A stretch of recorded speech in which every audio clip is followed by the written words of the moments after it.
Assalamualaikum warahmatullahi wabarakatuh. Halo kawan-kawan, ketemu lagi dengan saya Ramaliana. Nah, pada video kali ini saya ingin berbagi pengetahuan saya mengenai tutorial mengolah data hasil penelitian pendidikan dengan menggunakan software SPSS. Nah, SPSS yang saya gunakan kali ini adalah SPSS versi 24. Jadi, di sini saya sudah menyediakan dua buah file. Yang pertama berbentuk Word dan yang kedua berbentuk Excel. Nah, pada file yang berbentuk Word di sini ada dasar-dasar pengambilan keputusan. Nah, pada dasar-dasar pengambilan keputusan itu ada 4 ya kawan-kawan, ada 4 langkah. Yang pertama uji normalitas, homogenitas, independent sample retest, dan uji non-parametric Mann-Whitney. Nah, pada uji normalitas itu dilakukan untuk mengetahui apakah data kita itu berdistribusi normal atau tidak.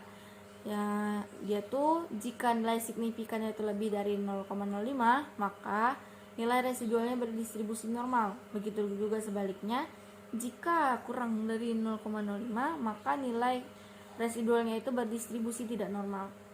Yang kedua ada uji homogenitas, yang mana dia digunakan untuk mengetahui apakah data kita itu tersebut homogen atau tidak. Nah, pada uji homogenitas, jika nilai signifikannya itu lebih dari 0,05, maka nilai residualnya itu berdistribusi homogen, dan begitu juga sebaliknya, jika kurang dari 0,05, maka nilai residualnya berdistribusi tidak homogen. Kemudian ada uji independent sample retest. Pada uji independent sample retest ini bertujuan untuk mengetahui apakah terdapat peningkatan atau tidak. Nah, jika nilai signifikan tailorednya itu lebih dari 0,05, maka tidak terdapat peningkatan. Begitu juga sebaliknya, jika kurang dari 0,05, maka terdapat peningkatan. Terakhir ada uji non-parametric Mann-Whitney. Nah, uji ini dilakukan untuk mengetahui apakah hipotesis kita diterima atau ditolak.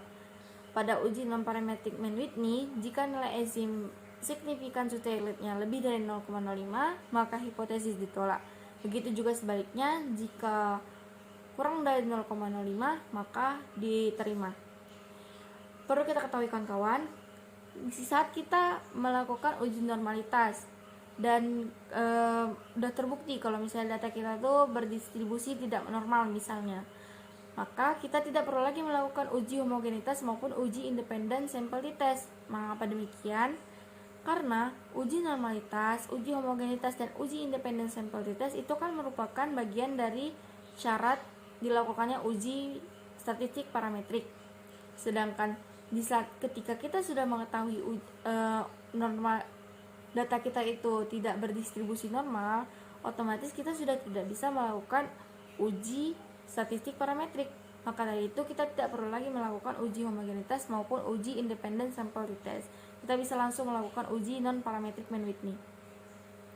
Oke kawan-kawan, di sini saya pada file Excel-nya sudah menyediakan ataupun sudah menyiapkan data mentah dari hasil penelitian sebuah skripsi. Yang mana di sini ada dua kelompok, ada kelas eksperimen dan kelas kontrol.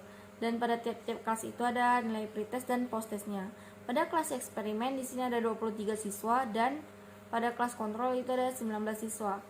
Nah, jika terjadi seperti ini ataupun ada nilai pretest dan nilai post-test, maka kita harus mencari nilai n-gain. Yang mana rumus nilai n-gainnya itu yaitu skor dari post-test dikurang skor dari pre-test baru dibagi S maksimal dikurang S pre-test ataupun skor pre-test. Nah, di sini saya menyiapkan datanya itu di dalam Excel seperti ini bertujuan untuk memudahkan nanti ketika menginput data ke dalam SPSS. Jadi kita bisa langsung copy paste ya dari Excel-nya ini ke SPSS-nya.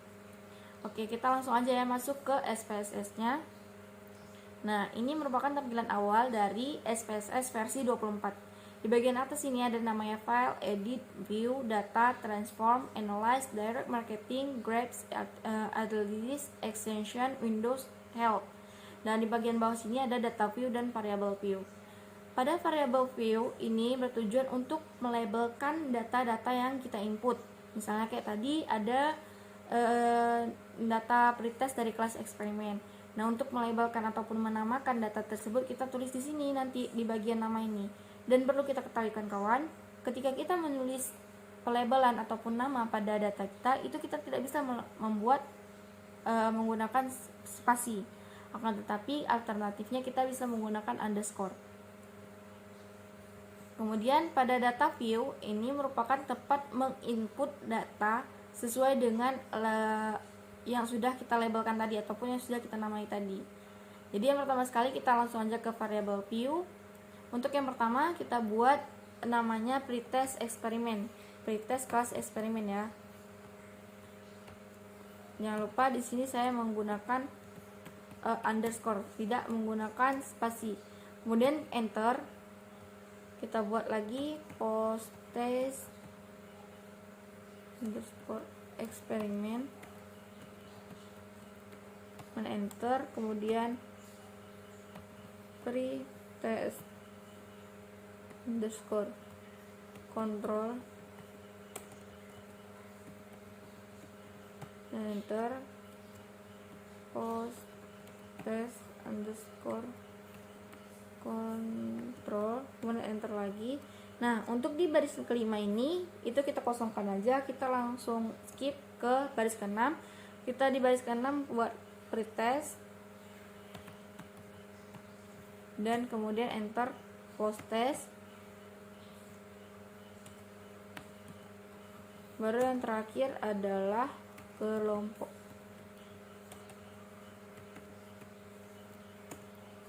Nah, jika sudah seperti ini, pertama kita fokus dulu ke bagian desimal. Nah, di sini kan desimalnya tertera 2. Dan pada data kita tadi kan kita nggak punya angka desimal kan.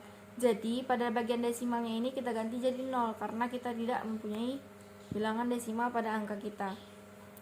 Jadi kita gantikan 0 semuanya.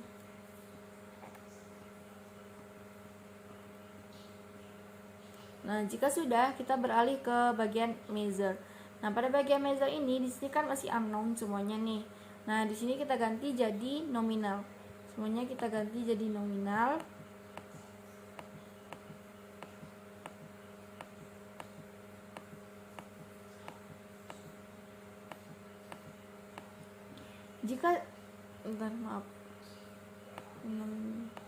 Nah, jika semuanya sudah kita ganti jadi nominal seperti ini, kita beralih ke baris ke-8 yaitu kelompok.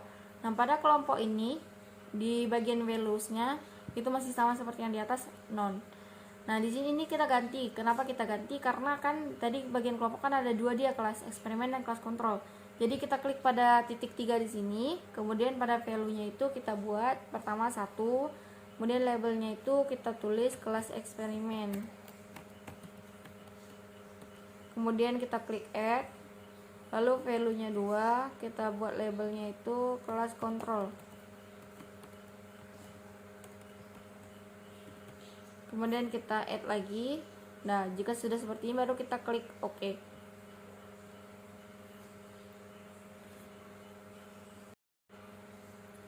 Nah, jika sudah seperti itu kawan, kita sekarang langsung aja beralih ke data view. Nah, di sini kita tinggal menginput data yang sudah kita miliki tadi pada Excel yang sudah kita sediakan. Nah, di sini kita bisa langsung copy paste ya nilai pretest dan posttest dari kelas eksperimen. Jadi kita tinggal blok nilai pretest dan posttest dari kelas eksperimen, kita Ctrl C, baru kita Ctrl V di sini. Nah, di sini kan udah tertera langsung ke 23 nilai dari skor posttest maupun pretest dari kelas eksperimen. Kemudian kita copy juga ataupun kita paste juga di bagian ini, di bagian pretest dan posttestnya. Kita copy. Udah, jika sudah, kita beralih ke kelas kontrolnya. Kita blok, Ctrl C, baru di sini kita Ctrl V. Nah, kan di sini sudah tertera juga nilai pretest dan posttest dari kelas kontrol. Setelah itu, di sini juga kita harus paste ya. Kita harus paste di sini nilai pretest dan nilai posttest dari kelas kontrol. Letaknya itu tepat di bawah nilai pretest dan posttest dari kelas eksperimen. Jadi kita tinggal copy saja.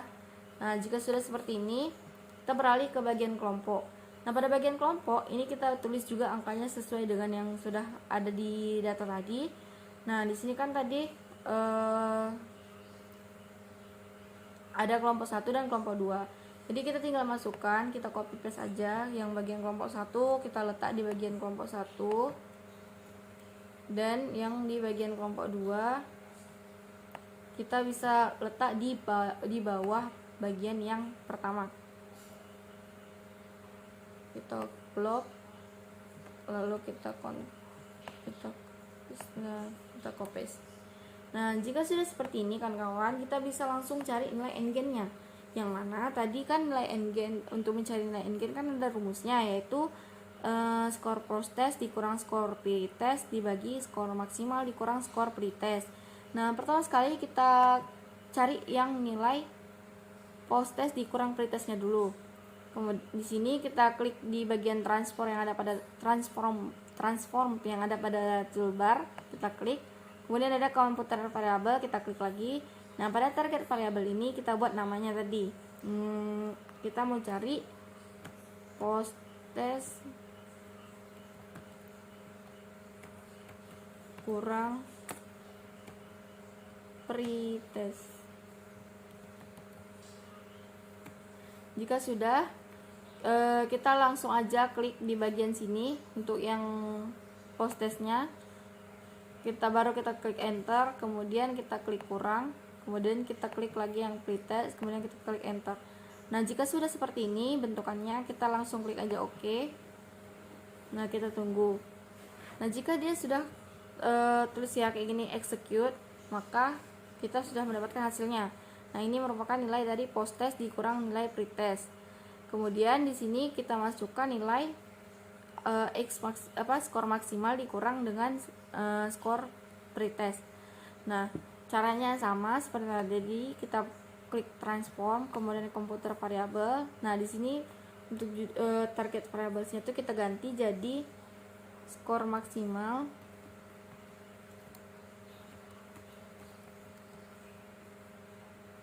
dikurang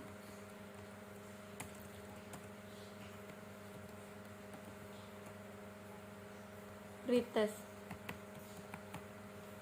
Nah, jika sudah, kita klik juga di sininya, yaitu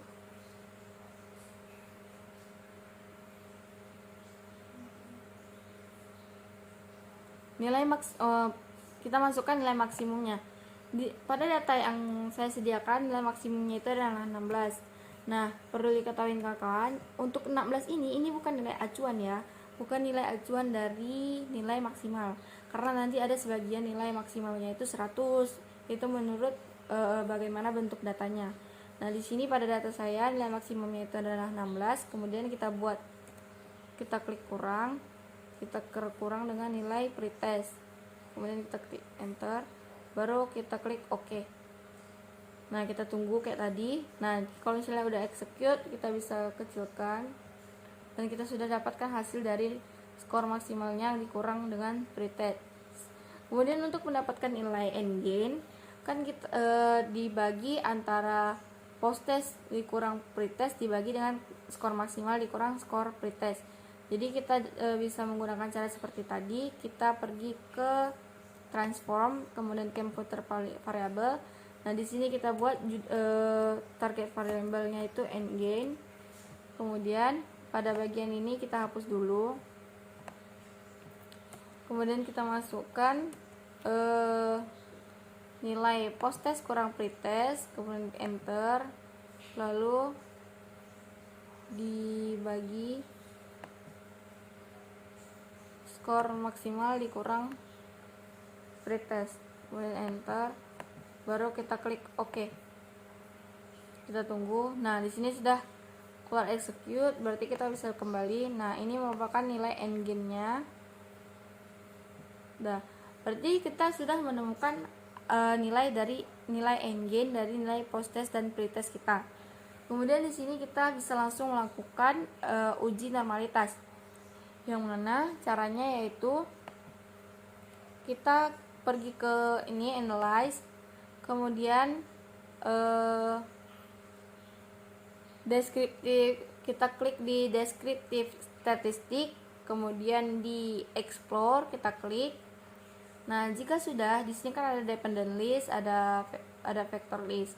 Nah, pada dependent list ini kita masukkan nggen. Kita enter. Kemudian pada vector list itu kita masukkan kelompok. Nah, jika sudah, kita pergi ke plots. Nah, kita klik plots ini. Jangan lupa kita centang di bagian normality plots with test. With test di sini ya, kita centang. Lalu kita continue dan oke. Kita tunggu. Nah, di sini langsung keluar hasilnya, yaitu di sini ada deskriptifnya juga ada. Kemudian inilah yang kita perlu, ataupun ini yang sangat kita butuhkan.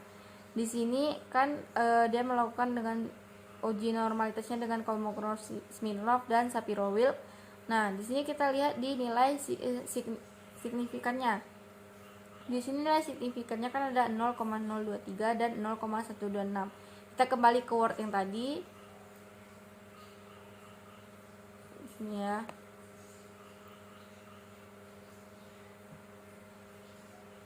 Nah, untuk pada uji normalitas, jika nilai signifikannya itu lebih dari 0,05, maka nilai residual berdistribusi normal. Sedangkan di sini terbukti bahwa nilai signifikannya itu 0,23 kurang dari 0,05, maka data tersebut tidak berdistribusi normal.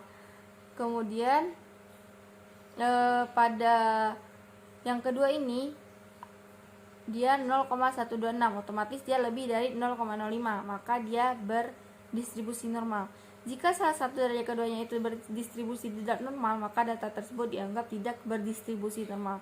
Sehingga ketika kita sudah tahu dia tidak berdistribusi normal, kita tidak perlu mencari yang uji homogenitas dan uji independent sample to test. Jadi kita bisa langsung mencari ke bagian uji non parametrik Penn-Whitney-nya. Nah, jadi karena kan datanya sudah kita tahu dia tidak berdistribusi normal, otomatis kita langsung melaksanakan tahapan yang keempat tadi, yaitu uji Mann-Whitney, uji non parametrik Mann-Whitney. Jadi kita kembali ke SPSS-nya. Nah, di sini kita bisa langsung pergi ke analyze. Kemudian kita pergi ke non parametric test. Kemudian kita pergi ke legacy dialogues. Kemudian lagi ada di sini yang namanya two independent samples. Kenapa kita pakai yang two independent samples? Karena di sini kita menggunakan dua samples, yaitu kelas eksperimen dan kelas kontrol. Jadi kita klik aja.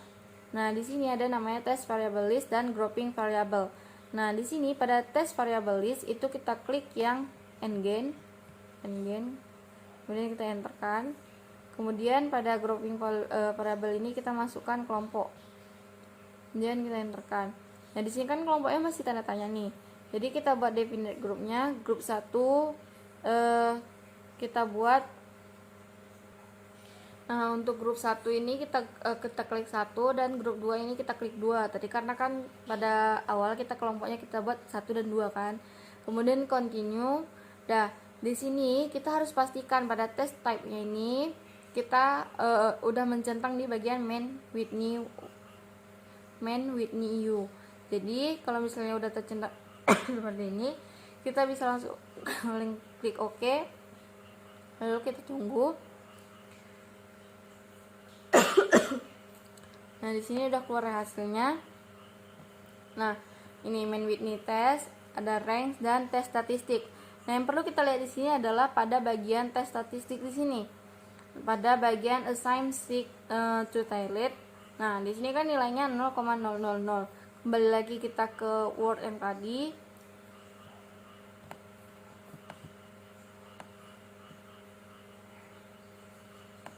Nah, di sini di uji non parametric Mann-Whitney-nya katanya kalau misalnya assign seek to target-nya tuh kurang dari 0,05, berarti ini kan 0,00 dia kurang dari 0,05. Berarti kita lihat kesimpulan di sini, hipotesis diterima, berarti terdapat peningkatan. Berarti pada penelitian ini terdapat peningkatan kemampuan komunikasi matematis siswa. Jadi cukup sekian yang dapat saya jelaskan mengenai tutorial dari penggunaan ataupun tutorial mengolah data hasil penelitian pendidikan menggunakan software GeoGebra, software SPSS. Jika masih ada kekurangan saya mohon maaf. Terima kasih sudah menonton sampai akhir. Semoga bermanfaat. Thank you very much. See you on the next video.